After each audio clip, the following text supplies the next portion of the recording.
for the entangling process during the power manifestations. The opposite in person, he was just holding in one fruit orange, and he's just asking the participants to, who is blindfolded, asking them to see and share what and all you are seeing. So he thought, okay, he just showing the letters. Then he started describing one letter. Started describing about, oh, there is a R, there is a A, there is a N, G. Like he started spelling out the term, the word, letters in the orange. And the participants, like the who are sitting opposite to him, showing this fruit orange, they're saying, no, it is not. And then finally, like the moment, finally the person who was sitting opposite to him, when he understood that, oh, exactly, he have told about the words in the orange, then he opened out and see there is an orange letter. So that's how it is not that during this process of manifesting this power manifestation one by one, he will start playing with you in multiple ways. And of course, at the end, he will give as like naked eye, you are able to manifest the third eye. So yes, please do share how you are able to manifest this power. Whether you have seen a fruit orange itself, or you remembered any orange fruit juices, or a color, or even a letter from the word orange. Whatever you have seen, please do share. And if you're able to manifest this power, please take a moment to enjoy and share it with the world. So let's enrich more and more world to experience the powers of Paramashiva. So yes, so with this, we'll be moving on to the next segment. So today, yes, we are speaking about our past, futures, everything, and how we can complete about our past, how we can manifest a future, how we want. So there are one more thing here, where Sanatana Hindu Dharma alone gives this beautiful science, where Supreme Pontiff of Hinduism has revived this science, is rewriting the past. I think everyone can imagine this three things. One is the past, present, and the future. So we always like the thought process, everything. We never live on our present. We always judge ourselves, everything towards the future. We are looking forward to future. But the future is mostly influenced by the past. Because, okay, let's see a practical example. Tomorrow you want to run a 100-meter race in maybe like 50 seconds or 1 minute.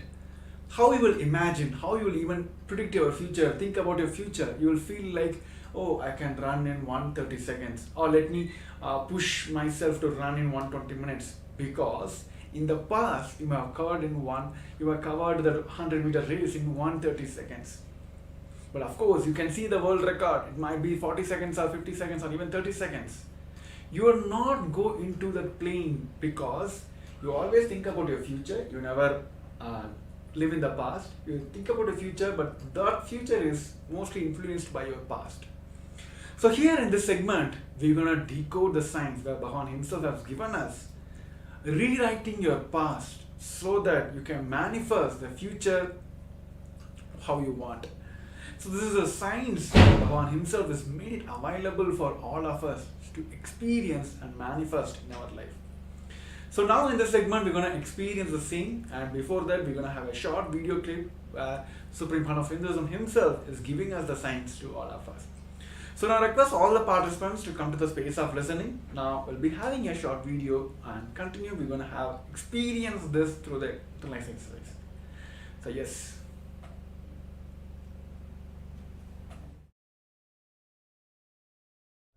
Paramashivoham. Om Nithyananda. Paramashivoham. Om Nithyananda. Paramashivoham. Om Nithyananda.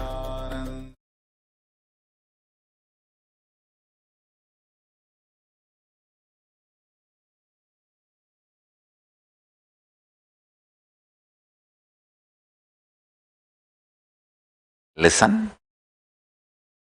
Listen. I want to tell you two things. One, The scientific values, I was studying what makes something as a science, the definition of science, what makes something as philosophy, what makes something as mythology, what makes something as history. I was studying the definition of the qualities and the substance. What is the substance and what is the quality declares something as a science, something as mythology, something as history, something as philosophy. I tell you, after thoroughly studying, and I was also spending some time with many different autobiographies of people from various walks of life, from different parts of the world and different time and culture. Listen. The conclusion I arrived, Vedas and Agamas have highest qualities and values of science. Understand? The revelations and declarations of Vedas and Agamas, whether in the field of health, in the field of cosmology,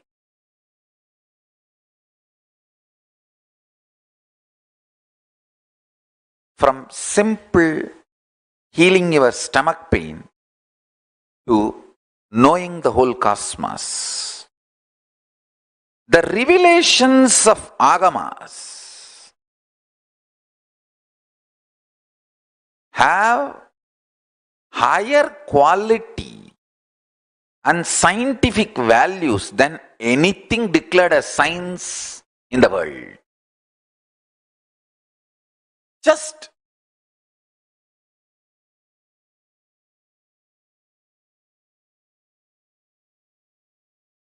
I need to wake the whole world to this reality. The Paramashiva Jnana, the quality, listen, the quality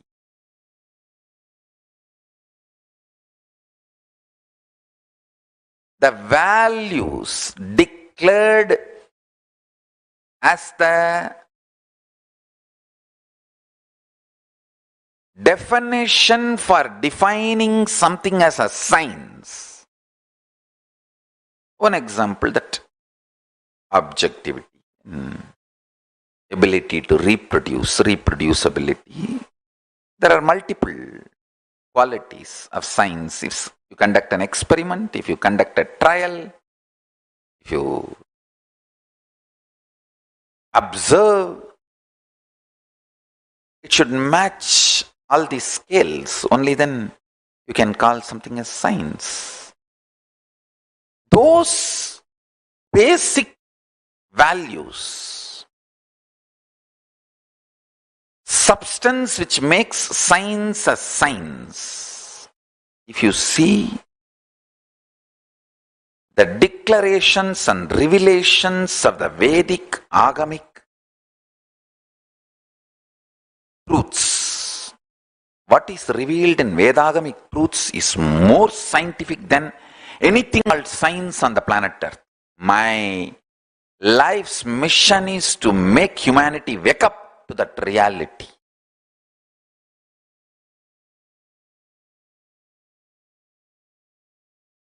The first statement I am making, past can be completely changed, altered, transformed, deleted, and made to disappear in parts or full,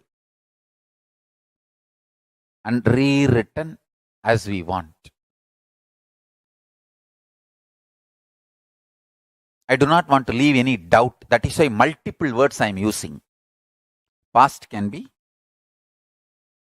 fully deleted, or half deleted, or partly deleted, deleted as we want.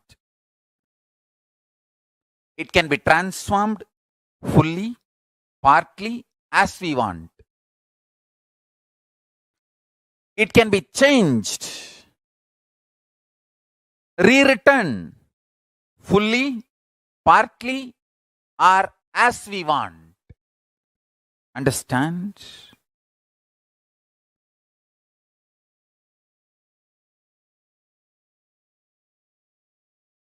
I am not talking about future. I am talking about past.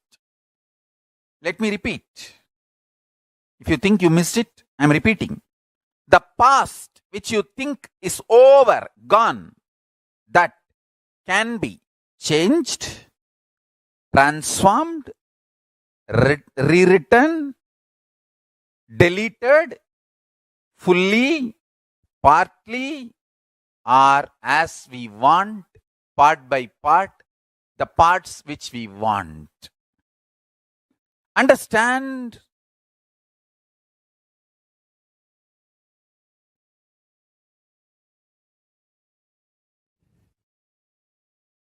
I'll tell you one small incident. I used to make a lot of beautiful deities in clay. I'll collect the clay after the Ganesh Chaturthi.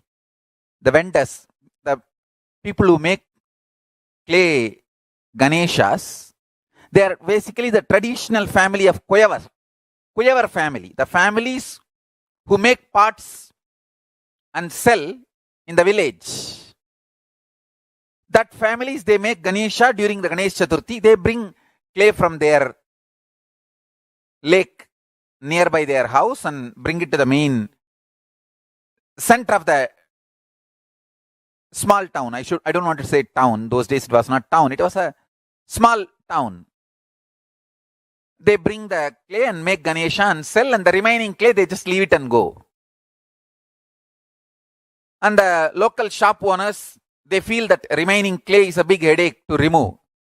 I'll go and collect all of it and start making deities out of it. So I used to make a lot of deities and keep for Navaratri and make Navaratri Utsavam. My neighbor, all my neighbors were part of larger family. So my neighbor, one of my grandmother, either they are part of the blood relatives or distant relatives or literally like a friends and same family. And neighbor, we had one of my grandmothers. I do not know how she is related to me directly or indirectly. Her name is Pattamma, we used to call, and she's a very sweet person. Her husband, one of the grandfathers, how directly or indirectly is related, I don't remember. He told me once, instead of wasting whole day making this deities on your own, just spend few rupee in the shop, you will get it and bring and keep it and celebrate Navaratri. Those days I used to be having darshan of Arunagiri Yogeshwara. I ran to Arunagiri Yogeshwara and said, my neighbor Tata is telling like this, Swamiji, what do you think? Can you tell me what should I do? He laughed and said, all the people who buy from the shop and keep, do you think they get enlightened? They get experience. It is not the deity, it is the time you spend, your energy, your involvement, that makes you enlightened. He made a very beautiful statement. எல்லாத்தையும் பணத்துக்கு சமமாக்குனா இப்ப மொத்தமா பணத்தை பேங்க்ல வச்சுட்டு நம்மளா செத்து போயிடலாமா? வாழறதாம்பா வாழ்க்கை, எல்லாம் பணத்துக்கு சமம் இல்ல. He told beautifully, living is life, not everything is equivalent to money. If everything is equivalent to money, we can put all the money in the bank. and then die. Is that life? Understand? The click I had with Arunagiri Yogeshwara, with this teaching, he was telling, our involvement makes life. Our living makes the life. Then I realized why Parivrajaka. I used to think, those days, Paramacharya, we used to hear regularly, Paramacharya is walking from one place to another place. After 15 days, we will hear that he has moved to a nearby village. I used to think, why 15 days we have to waste by walk, going by walk? We can hire a bicycle. Those days, the bicycles used to be hired. In the villages, they will give the bicycle for hiring. 1 hour, 60 paise. For 1 hour, the hiring charge is 60 paise. If you take 2 hours, 1 rupee. 20 paise discount. The bicycle, they will give for lending. Lending bicycle used to be the tradition those days. I used to think, even then I never used to think that let us have a car and all that. We can just hire a bicycle for Acharya and he can bicycle and go to the next village within 1 day. Why 15 days wasting? I used to think. Now I understand. Understand now with 10 vehicles, 2 ambulance, kitchen caravan, restroom caravan, 10 vehicle, I am making people walk.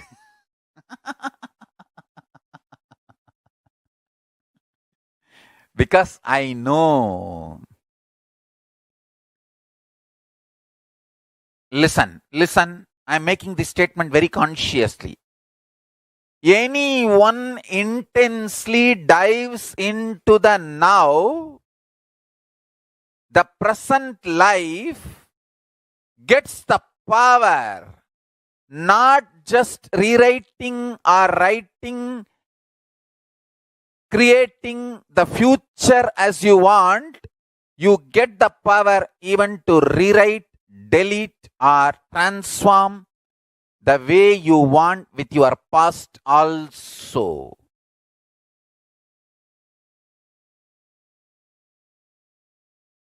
You may think Swamiji will always exaggerate. No. If you think I always exaggerate, you are man. You are human being. If you think, he will tell the truth only, even though it looks like exaggeration. You are my disciple. If you think I always exaggerate, you are just ordinary human being. If you know, yes, it may look exaggeration, but he is always right. In few days I will understand, in few days I will realize what he said. Then you are my disciple.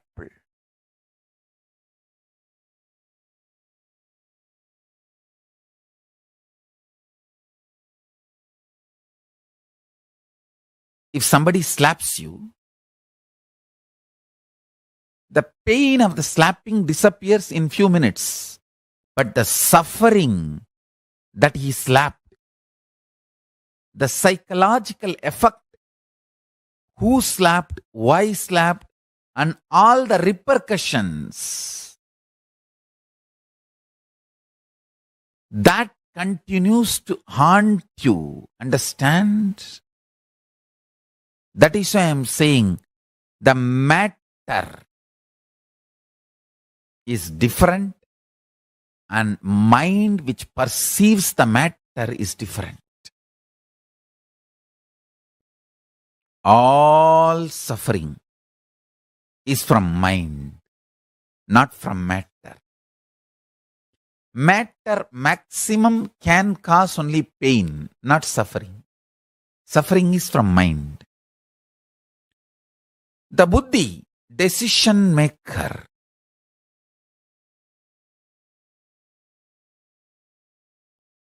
always tries to compromise, knowing the mind is delusion. Understand? That is the biggest problem. See, the buddhi knows the ultimate truth, consciousness, but it always consoles itself. I know this is the highest truth, but this is the practical reality now. So let me respond to it. Understand?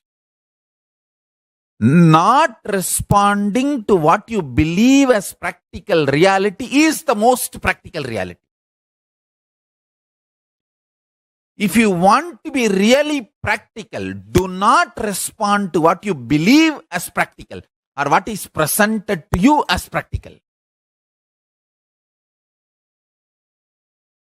Anybody who does not believe in what is presented to him as practical by the mind becomes winner. The most intelligent game in the life is do not believe what is presented to you as practical by the mind, because mind is waiting to get hurt and it is loaded with the wounds of the past. It is going to only repeat the pains of the past into the future or make you believe the pains of the past is going to come into the future so you can continue to be the slave of the mind. Understand? Mind is like your senior subordinate. He wants to keep you under his control. He can keep only if you are continuously in problem.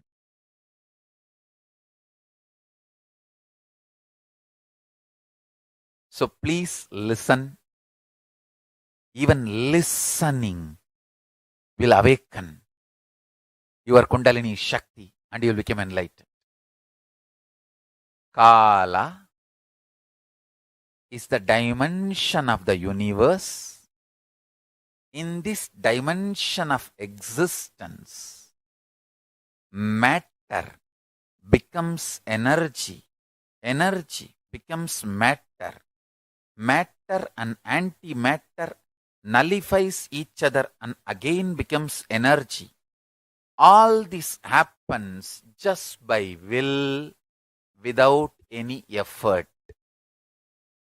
In this space of Kala, universes, multiverses, big bangs, black holes, planets, suns, moons, stars appear, exist for zillions of years, yugas, and dissolve simultaneously, spontaneously, without time gap chronologically.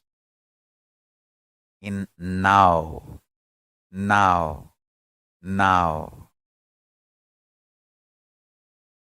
Please zoom out and meditate on this.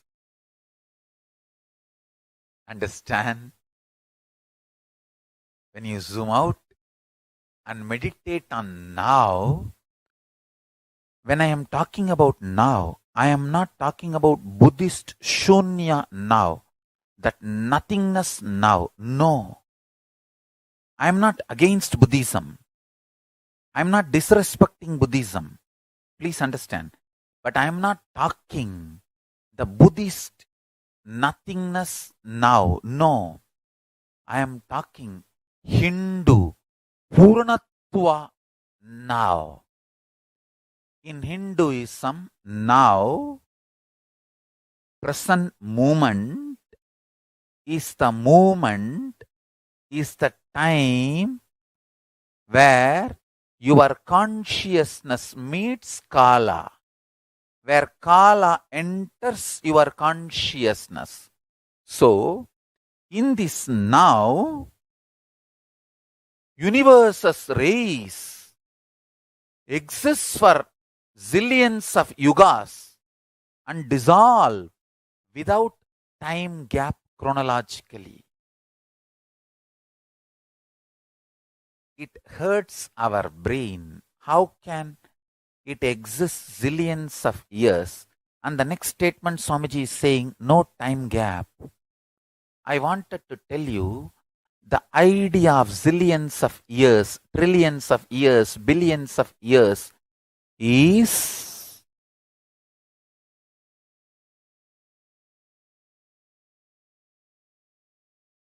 relative existence, not existential reality. It is relative, not existence. Whoever meditates on the existential reality gets enlightened, gets liberated, downloads powerful strategies for life. Understand?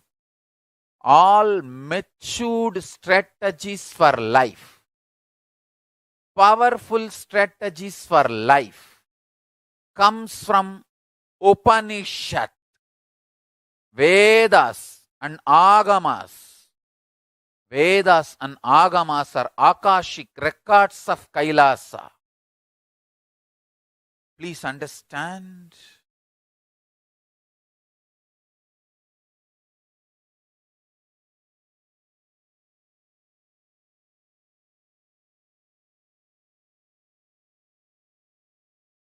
Paramashiva is revealing all these great truths to the world.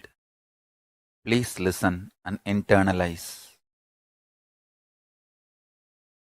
All these truths are independently powerful and capable to make your consciousness into superconsciousness. Your consciousness is the seed. It is a possibility. If you understand these great truths, it can flower into superconsciousness. The seed is waiting to flower to achieve its completion and fulfillment. Listen and cognize these truths. You will achieve completion and fulfillment, ultimate enlightenment. Listen. The first truth.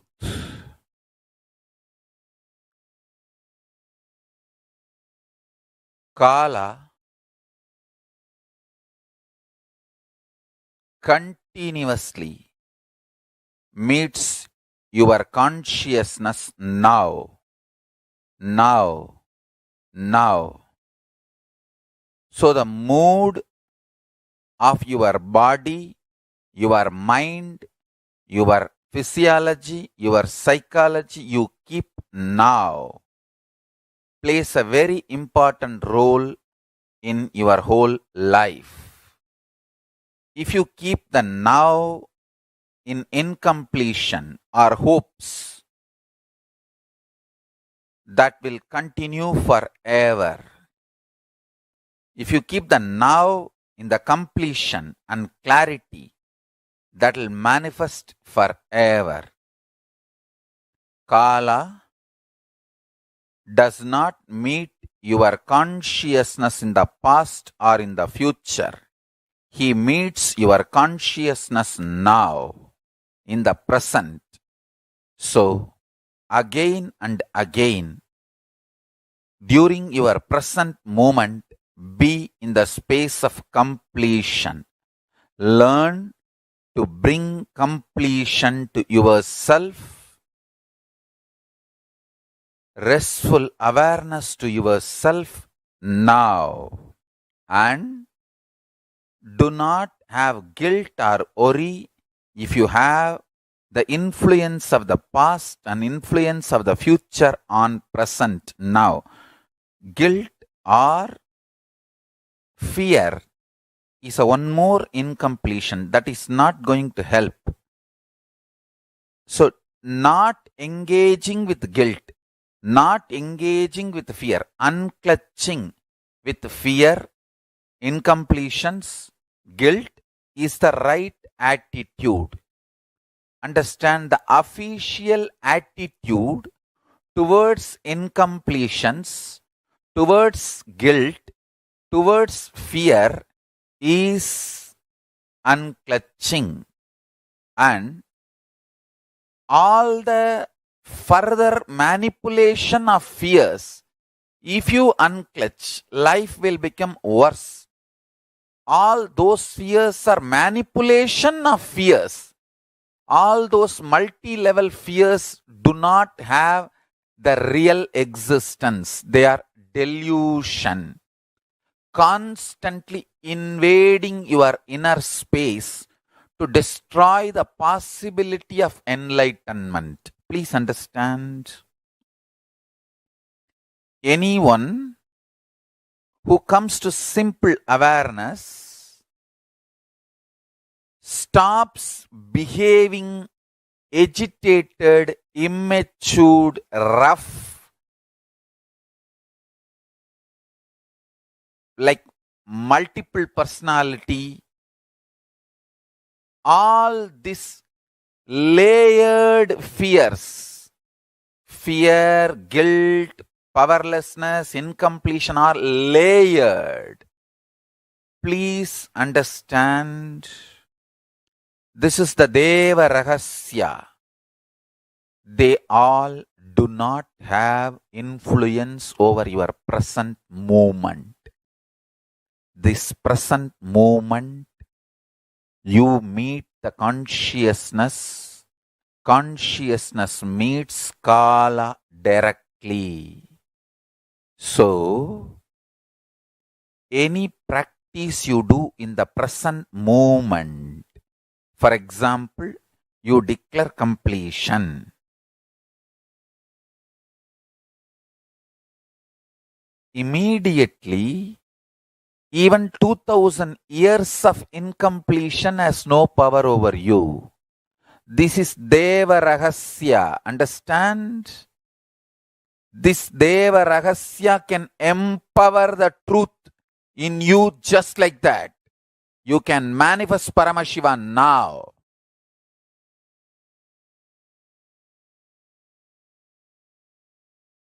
Hinduism not only claims, it declares, not only the future can be built as you want, the past can be altered as you want. If you start practicing completion from today, every night, not only you will build your future as you want, I give you the power to change your past as you want. Start practicing completion intensely, sincerely every day, you will understand. Building the future as you want is possibility. Changing the past as you want is power. Understand? Building the future as you want is a possibility. Changing your past as you want is power. This power and possibility, both possibility to build the future, power to change the past, both starts manifesting in you when you start doing completion intensely every day.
Paramashivoham. Om Nithyananda. Paramashivoham. Om Nithyananda. Paramashivoham. Om Nithyananda. Paramashivoham. Om Nithyananda. Paramashivoham. Om Nithyananda. Paramashivoham. Om Nithyananda. Paramashivoham. Yes. So now we have heard from the Supreme Pontiff of Hinduism the very science about rewriting our past to manifest the future what we want. Here the cosmic principle, the truth, the main truth is our past can be altered, changed and completely, like you can come out of the entire past, the sense of all the past incompletion you had, all the discomfort moments you had in your life, which is still you carry, you can come out of that. Just by altering the past, this science of altering the past can give you the tremendous completions which you hold on to for the past completion.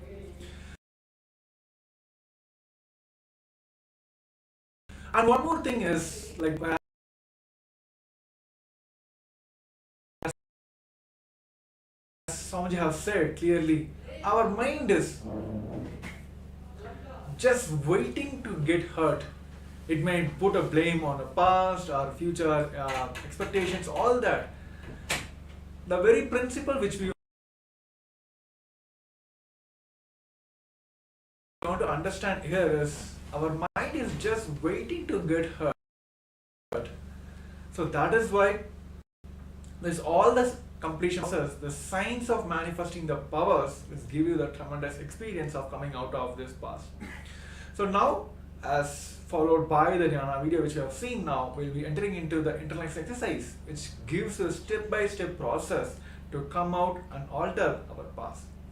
So now I request all the participants to come to the space of listening. Now we'll be entering into the exercise which gives us the experiencing of the altering our past.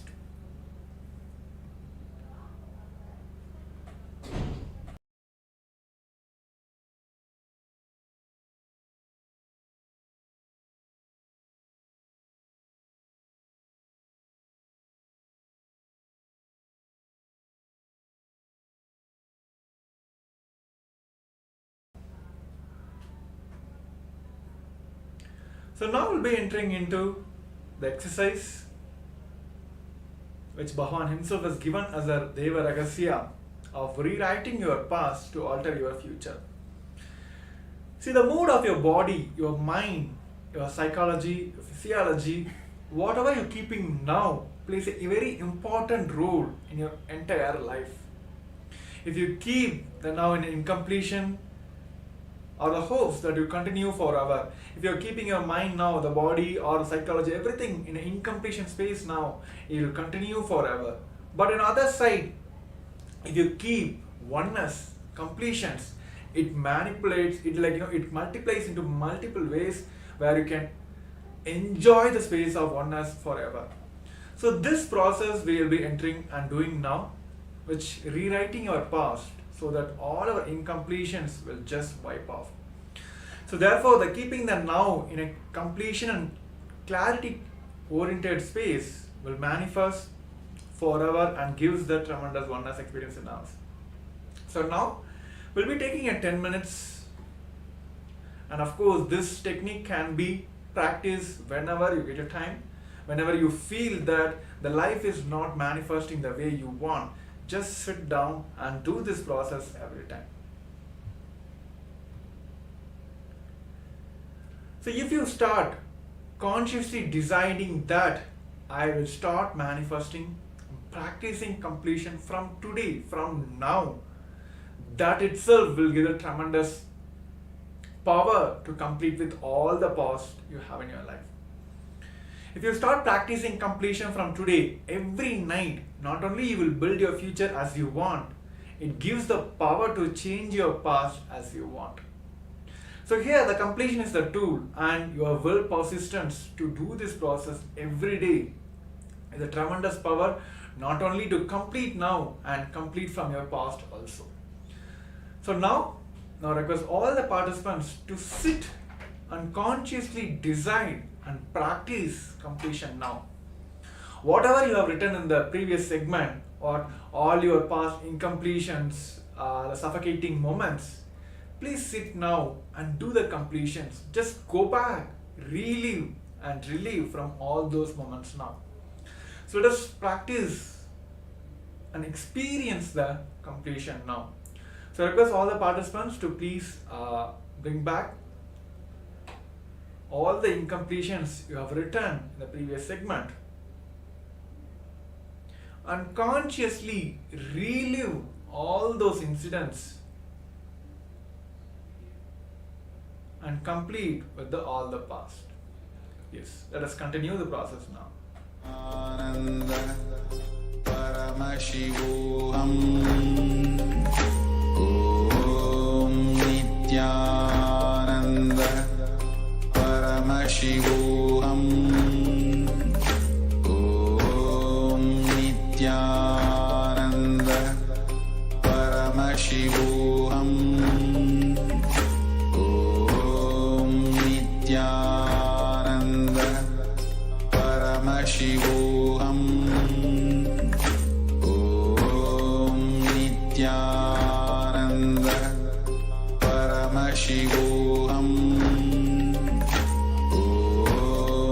Nithyananda Paramashivoham Om Nithyananda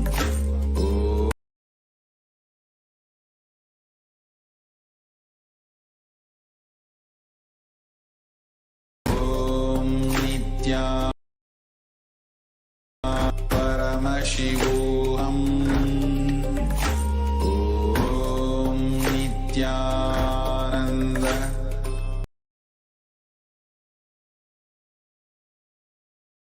Paramashivoham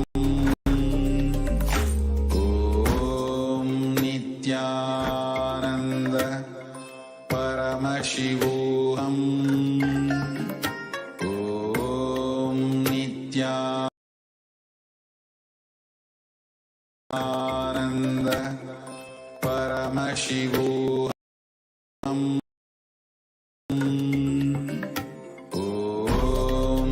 Nithyananda Paramashivoham Om Nithyananda Paramashivoham Om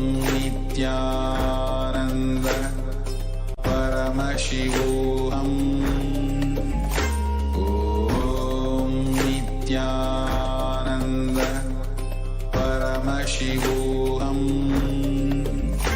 Om Nithyananda Paramashivoham Om Nithyananda Paramashivoham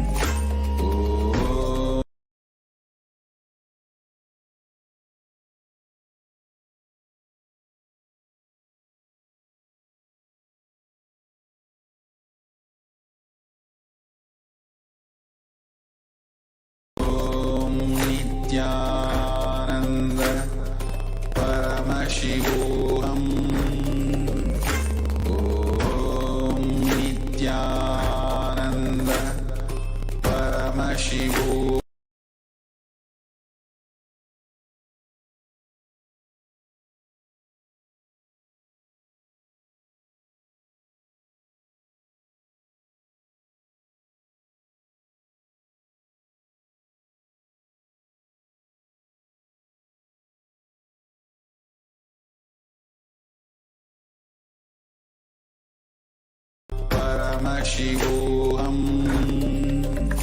Om Nithyananda Paramashivoham